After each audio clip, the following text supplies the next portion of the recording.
Bierman moves that House Bill number 3609 be recalled from the Committee on Health, Finance, and Policy and be re-referred to the Committee on Commerce, Finance, and Policy. I recognize the member from Dakota, Representative Bierman, to your motion.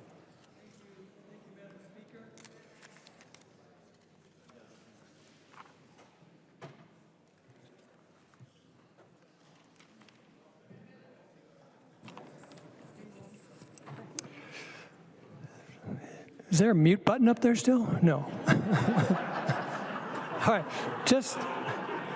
sorry. Madam Speaker, thank you. That is my motion. House File 3609 was heard in Health, Finance, and Policy. This is a bipartisan bill to enforce the lawful protection and inclusion of Minnesota hospitals' contract pharmacies in the 340B program. It needs to move to Commerce, and I request that this referral take place. I would hope that members will support this motion so the bill can meet deadlines. A hospital near you will thank you for your support. Thank you, Madam Speaker. Oh, and I would like a roll call, please. A roll call has been requested. Seeing 15 hands, there will be a roll call. Further discussion to the motion.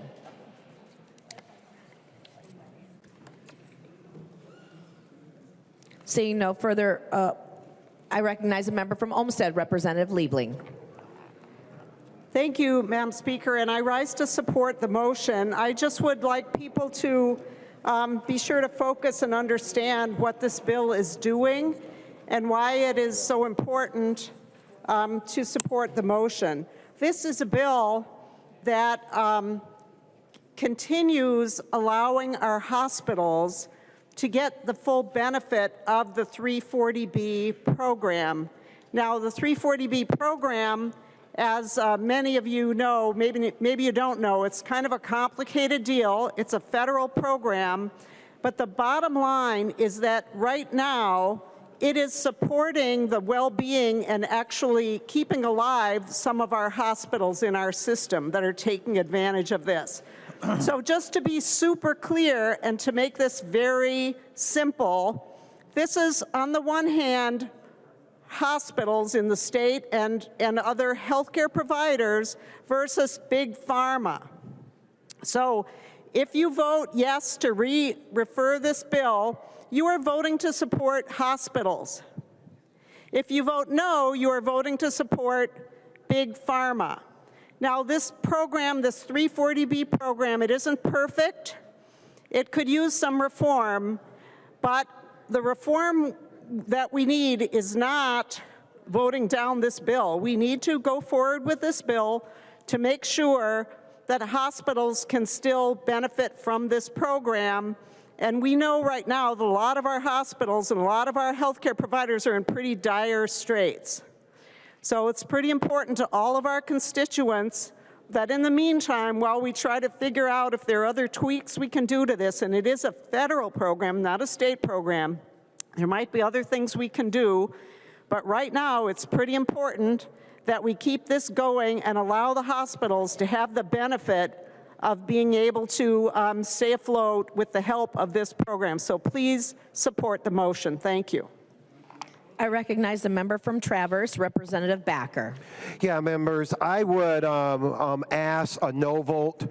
We put a very important amendment in health, in the Health Committee, and it failed due to lack of tie.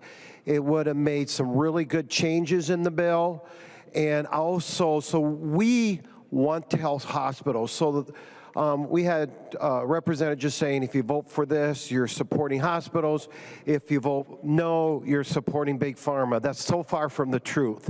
We had a good amendment that was put in the bill that would put some reporting requirements that was asked, which we also heard from members on the other side of the aisle that made sense. We had Vice Chair Ryer said, you know, I like those reports and so forth. So this needs to stay in the Health Committee. We laid it over so we could work on it further so we can get a moving forward.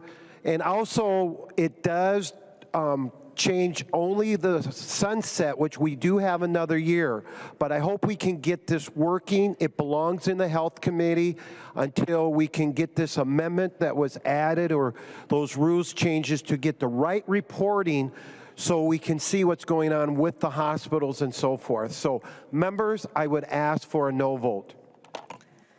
I recognize the member from St. Louis, Representative Zalesnikar. Thank you, Madam Speaker. And House File 3609 is an important bill. And I agree with Chair Backer that this needs to stay in health. The DE amendment that I authored as the author was not accepted. It was voted down at committee. And I think we need to continue the conversation and get this bill moving in the Health Committee. I would urge members to vote no. I recognize a member from Stearns, Representative O'Driscoll. Thank you, Madam Speaker. And this is the first I'm hearing of a request to re-refer this bill from the Health Committee to Commerce. And it's custom and usage that the bill author who would be looking to do a referral would check with the co-chairs. And so I'm wondering if Representative Cagle could yield to a question.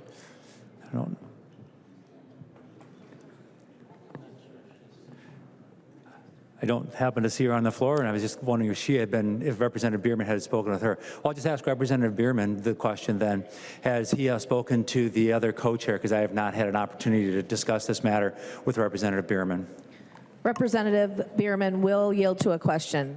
Representative Bierman. Thank you, Madam Speaker. Representative O'Driscoll, what I was told at first was the bill was going to be moved to Commerce. So I understood that it was a bill that had to go through Commerce eventually, and when we were debating the bill in committee, that was the message I got, was the plan was send it to Commerce. Then we had our discussion, and clearly Co-Chair Backer and Representative Zalesnikar are correct. There was amendments on the bill. We voted down those amendments, but we also voiced support for the reporting, which was the active part we could all support. What we objected to was passing a bill out of committee that took out the enforcement of the bill. So you would have it had no teeth. So 3609, the way it is now, we cleaned it up. We took all the amendments off. But I would agree right now, at this very moment, to add it on the floor, add the requirement for the reporting of the hospitals. We could do that, no problem. It's the enforcement of the bill that is allowing restricting delivery of 340B by pharmacy right now. So we passed the bill as it came into our committee, there'd be no teeth on it. Nothing would change. So we made the bill better. We made it last year's version. And if it doesn't need to go to Commerce, let's hear from the co-chair now and say, let's bring it up at the meeting Wednesday and pass it to the floor. That would work for me too, if it doesn't need to go to Commerce. Representative O'Driscoll.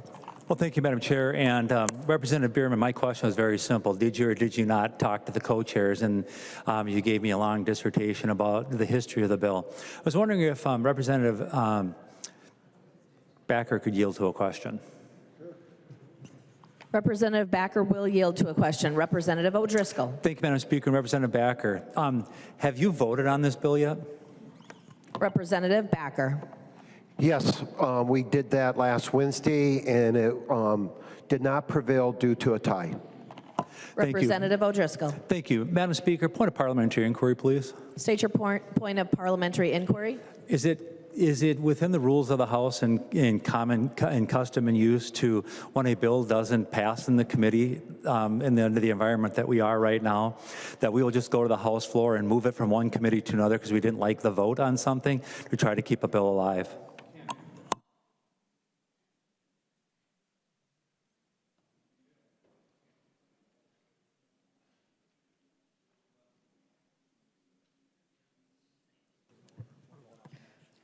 The motion in front of you, members, is in order.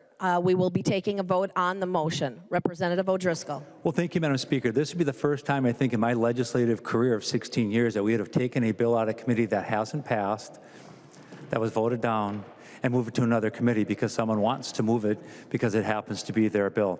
Members, this is just another one of these situations where we're playing smoke and mirrors to try to get stuff done as we're coming to deadlines. I would strongly encourage a no vote until the Committee of Jurisdiction, the Health Committee, is done with that bill on moving it to the Commerce Committee. Thank you, Madam Speaker. I recognize the member from Anoka, Representative Niska. Thank you, Madam Speaker and members. This still needs to be worked on in the Committee of Jurisdiction. Clearly, it did not get to a place where we have bipartisan support in this body. So members, please vote no. Further discussion to the motion? Representative Bierman. Thank you, Madam Speaker. I think we have the cards on the table here. It can move. We have at least 3 Republicans and 3 Democrats who want to see this pass and are bill sponsors, plus me.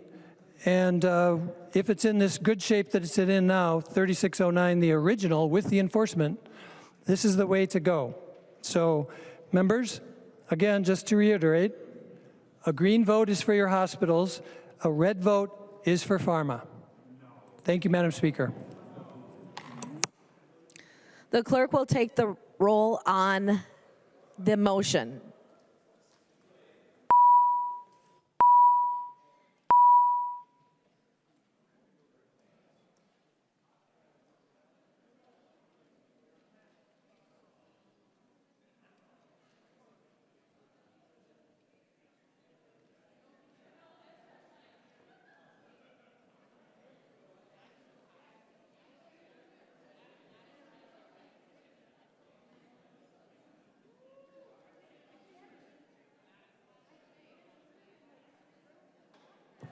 The clerk will call the name of the members participating remotely.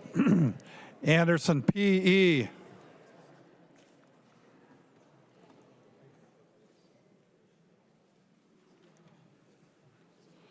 Anderson, P.E. Jones.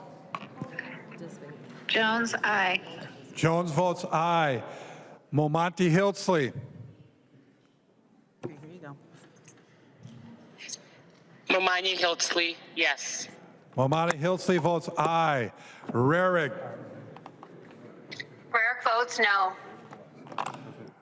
Rarig votes no. Anderson, P.E. Anderson PE votes no.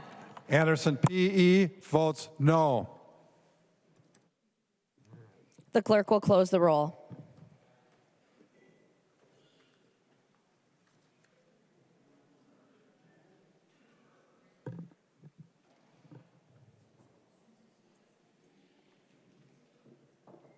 There being 67 ayes and 67 nays, the motion does not prevail.